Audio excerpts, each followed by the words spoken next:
Donc, longueur d'onde de De Broglie. Alors, premièrement, rappelez la formule de De Broglie exprimant la longueur d'onde associée à une particule de vitesse v. Je vous écoute.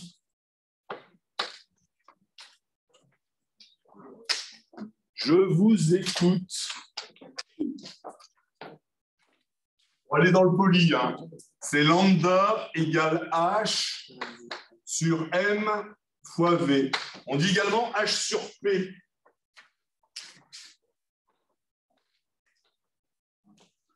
Donc p, quantité de mouvement. M, c'est la masse de la particule. Hein. C'est l'aspect onde corpuscule.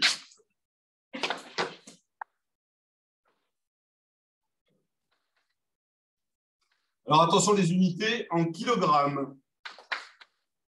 Et la vitesse de la particule.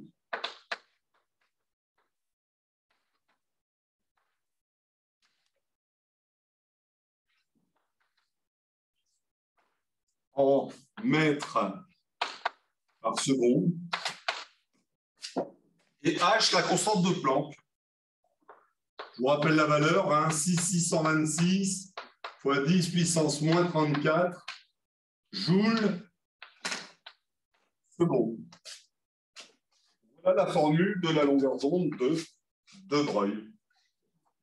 Est-ce que vous avez des questions à poser? Non, c'est clair pour tout le monde, ce que je raconte? Bon, en fait, cet exercice, c'est uniquement pour fixer les limites et pour avoir des ordres de grandeur. D'accord? Pour savoir à partir de quelle échelle on doit appliquer la mécanique quantique.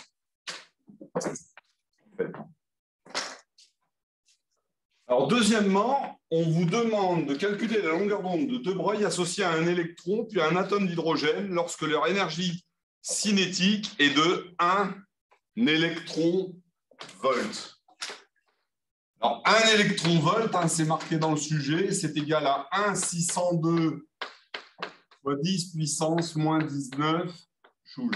En fait, c'est l'énergie cinétique d'un électron accélérée sous une tension de 1 volt. 1 électron-volt, hein, c'est une unité d'énergie adaptée à l'échelle du monde atomique et subatomique. Est-ce que vous pouvez me rappeler la formule de l'énergie cinétique? Monsieur. Oui, l'énergie cinétique, EC, c'est 1,5 dans ce cas-là, hein, M, V au carré. M représentant la masse et V le carré de la vitesse. C'est également égal à P carré sur 2M. Hein, P représentant la quantité de mouvement.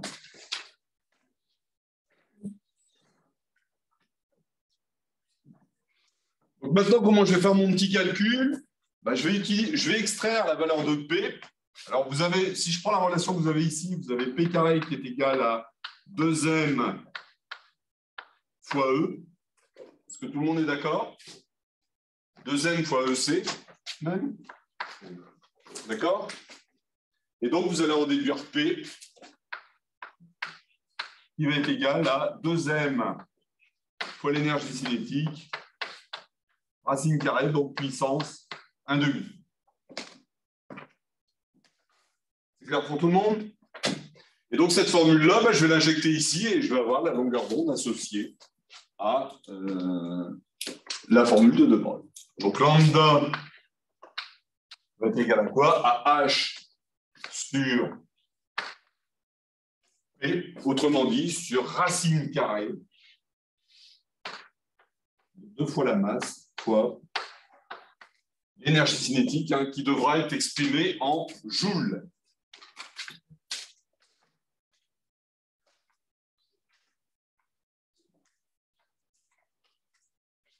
C'est bon, tout le monde a compris mon petit cheminement? Oui?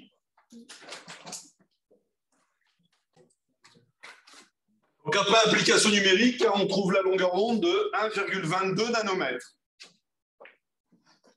D'accord? C'est clair pour tout le monde? Donc maintenant, on va faire le problème inverse. Question 3. Calculer la vitesse et l'énergie cinétique d'un électron et d'un neutron dont la longueur d'onde de De Broglie est de 1 angstrom, c'est-à-dire 10 puissance moins 10 mètres. C'est-à-dire que là, on va faire le problème inverse.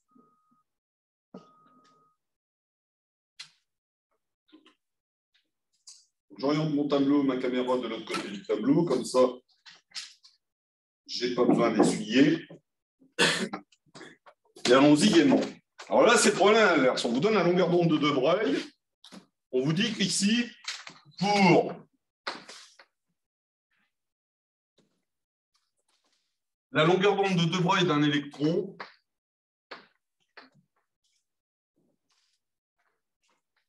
un angstrom, bon, du physicien suédois Anders Angström.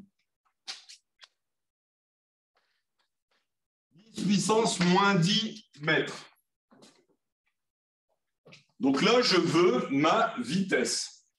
Donc vous reprenez la formule que vous avez là-bas, lambda égale h sur m fois v. Et donc votre vitesse va être égale à quoi?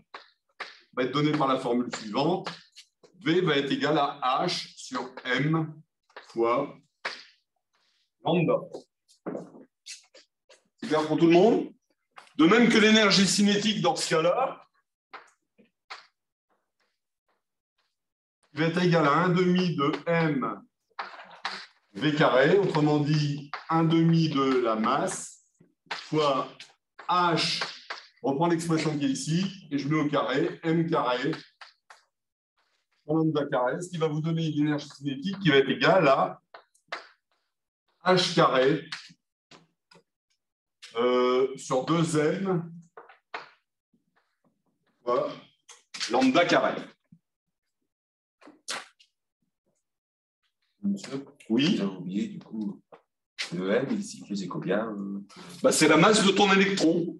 C'est à la fin de monter j'ai mis les chiffres. Hein. Je vais le remarquer. La masse de l'électron ici, dans ce qui nous intéresse, c'est 9,11 fois 10 puissance moins 31 kg, monsieur.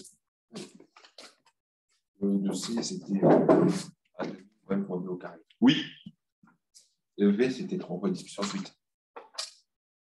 10 puissance 8, non, hein. Ça c'est la célérité de la lumière, monsieur.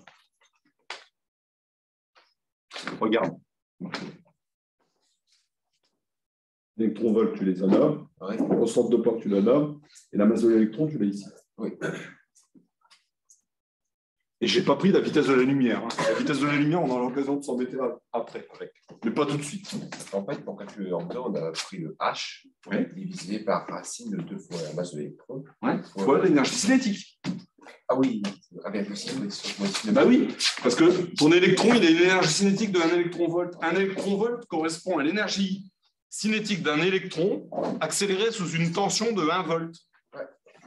Hein, je ne sais pas si vous vous souvenez, mais au lycée, vous avez dû faire le mouvement d'une particule dans un champ électrique. Champ électrique E, la force de Coulomb, F égale Q fois le vecteur de champ E. De toute façon, j'aurai l'occasion d'en reparler après. Aujourd'hui, mais après. Ça va, c'est clair? Je vous raconte? Monsieur Lebris, c'est clair ce que je vous raconte? Donc maintenant, on va passer à l'application numérique. Donc allez-y, faites comme moi. Je vais le calculer pour un électron et ensuite pour un neutron.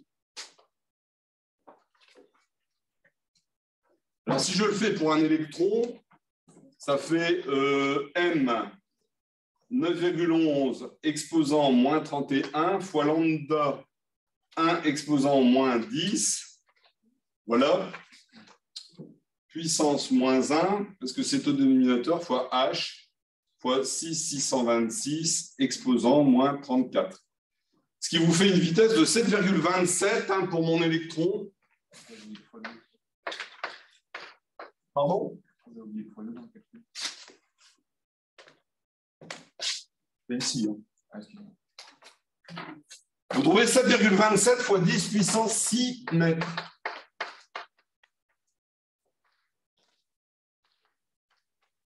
Alors, une remarque au passage, Cette vitesse-là, comme tu parlais tout à l'heure de la vitesse de la lumière, hein, cette vitesse-là est largement inférieure à la vitesse de la lumière. Donc, ce qui permet d'utiliser toujours des formules classiques. Parce que si c'était proche de la vitesse de la lumière, on serait obligé d'utiliser les formules relativistes. D'accord? Mais bon, là, c'est de la mécanique classique. J'aurai l'occasion d'en reparler. D'accord? Et donc là, je peux trouver l'énergie cinétique de mon électron.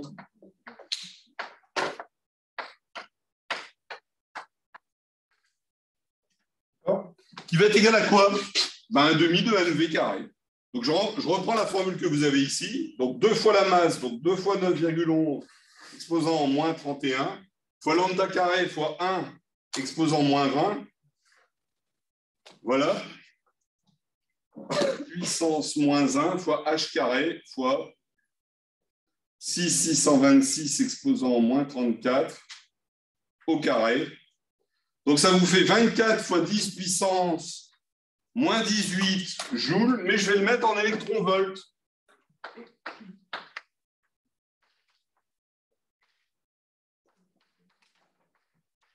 Donc je vais mettre le résultat en électron-volt, je divise par 1,602 faisant moins 19. Vous trouvez environ 150 électron-volts.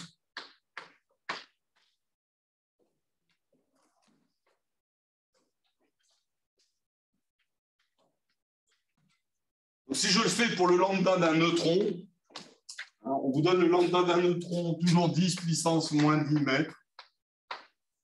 Donc la vitesse dans ce cas-là de mon neutron, ça va être h, 626 fois 10 puissance moins 34 joules seconde, toujours, divisé par la masse d'un neutron. Alors le neutron est quand même 1836 fois plus lourd que l'électron. Donc ça va être 1, 67, 10 puissance moins 27 kg fois lambda, 10 puissance moins 10 mètres.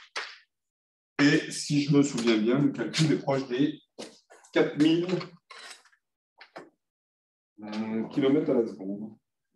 Je vais faire le calcul. Divisé par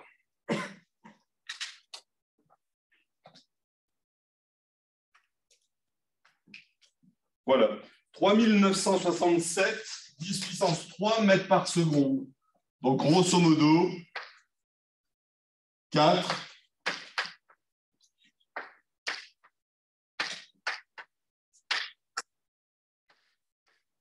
km à la seconde. Donc, vous pouvez constater que le neutron va quand même beaucoup moins vite. Hein. Pourquoi? Parce qu'il est pas loin de 2000 fois plus lourd que l'électron. D'accord? Et donc, si maintenant je calcule l'énergie cinétique, hein, toujours avec les mêmes formules, je vais reprendre ma vitesse ici, je vais la mettre au carré, fois la masse, divisé par 2.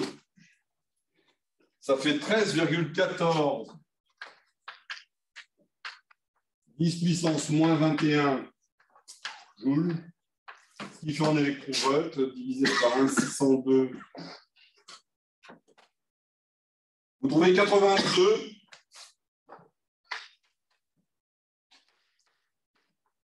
10 puissance moins 3 électronvolts. Oui. Vos valeurs d'électrons et énergie cinétique d'électrons, c'est pas tout la même chose. Enfin, il n'y a pas que moi. Oui, mais tout le monde a des problèmes avec la calculatrice. Ouais. Je l'ai fait plusieurs fois, je vous garantis que c'est ces valeurs-là. Alors, si tu as fait des erreurs de syntaxe sur ta calculatrice, ça peut être dû à ça. Oui, mais j'ai vérifié 12 fois, franchement, je ne vois pas. Je le referai après. Je ne vois pas. Je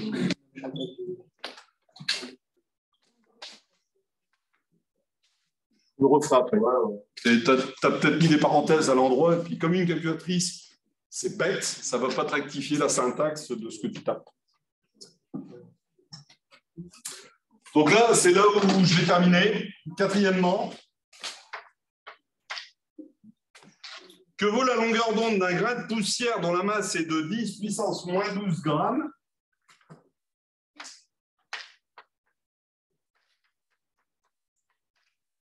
avec une vitesse de 0,1 cm par seconde, hein, donc 1 mm à la seconde, autrement dit 10 puissance moins 3 mètres par seconde. Je vais calculer la longueur d'onde de De Broglie. 626 10 moins 34 divisé par M fois B. Donc 10 moins 12 fois 10 moins 3.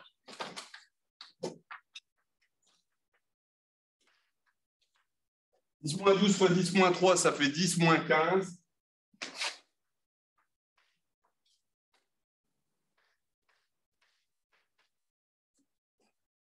« 10 puissance moins 34 sur 10 puissance moins 15, ça fait 10 puissance moins 34 plus 15 mètres, ce qui fait 626.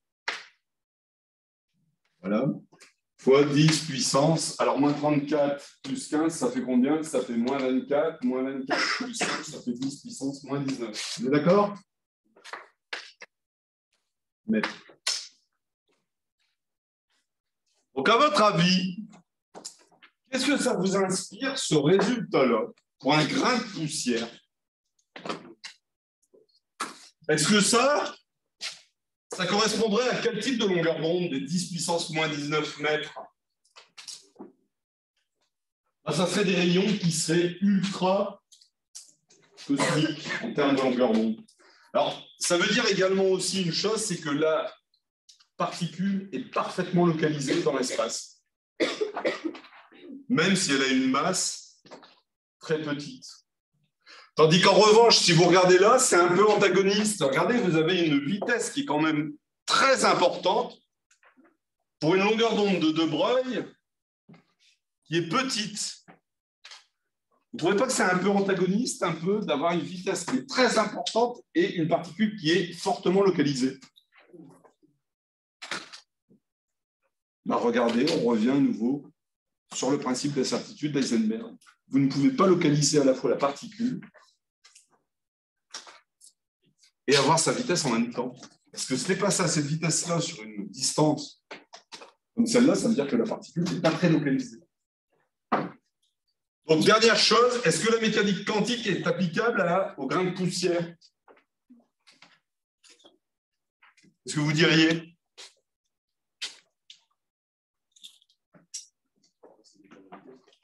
Oui, mais est-ce que la mécanique quantique est appliquée à un grain de poussière? On peut l'appliquer à un grain de poussière? Ah non. Le grain de poussière, tu le vois dans le rayonnement, tu vas le voir. C'est comme des grains de craie. Tu vas les voir. Tandis que les particules subatomiques, on ne les voit pas. Donc la mécanique quantique, on ne peut l'appliquer uniquement qu'au monde atomique et subatomique. Vous n'allez pas appliquer la mécanique quantique à une voiture qui se déplace à 50 km/h avec une masse de 800 kg. Vous pourrez calculer la longueur d'onde de De Broglie, mais physiquement parlant, ça n'a pas de signification. Ça va? C'est clair pour tout le monde ce que je viens de raconter? Oui? Bon, ben voilà.